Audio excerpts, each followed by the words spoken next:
کہتے ہیں کسی کسان کے کھیت میں ایک پتھر کا سخت ٹکڑا نکل آیا، جس سے کسان کے کام کاج میں حرج ہونے لگا۔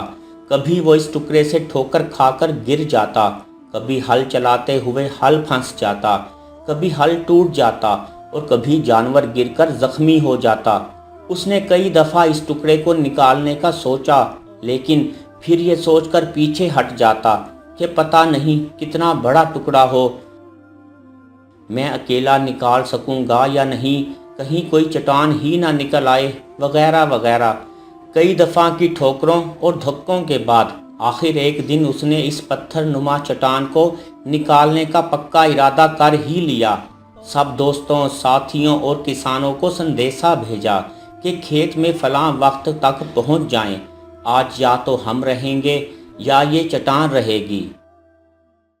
سب دوست یار اس کا پیغام ملتے ہی اس کی مدد کرنے وقت مقررہ پر اس کے کھیت میں پہنچ گئے۔ جب سب آ گئے تو کسان نے سب سے پہلے کدال خود اپنے ہاتھوں میں لی اور اس چٹان کے آس پاس جگہ سے کھودنا شروع کیا۔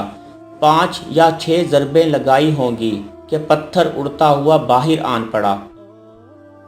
غور کرنے پر پتہ چلا کہ جسے چٹان سمجھا جا رہا تھا وہ تو ایک معمولی سا پتھر تھا جس نے کسان کا جینا دو بھر کیا ہوا تھا۔ سب دوست کسان کی سادگی نما حماقت پر خوب ہنسے اور اپنے اپنے اوزار اٹھائے واپس گھروں اور کھیتوں کو روانہ ہوئے۔ یہ صرف ایک کسان کی کہانی نہیں، زندگی کے کھیت کھلیان میں ہم سب کسان ایسے ہی ہیں، اپنی چھوٹی چھوٹی پریشانیوں کو خود ہی بڑھاوا دے کر چٹان کی طرح بڑی مصیبت بنا لیتے ہیں اور پھر دن رات اسی سے ٹھوکریں کھاتے زندگی اجیرن کر لیتے ہیں۔ کبھی معمولی رنجشوں کو وبال جان بنا لیتے ہیں، کبھی کوئی معمولی جھگڑا سہانے روح بن جاتا ہے، کبھی کاروباری نقصان، ملازمتی تنزلی، رشتوں ناتوں کی بے وقتی ہمیں کامیابی کی راہ میں حائل چٹان محسوس ہوتی ہے۔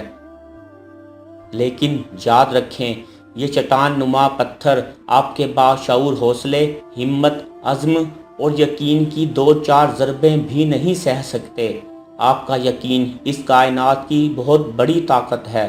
آپ کو اپنے شعور اور یقین کی طاقت کا احساس نہیں۔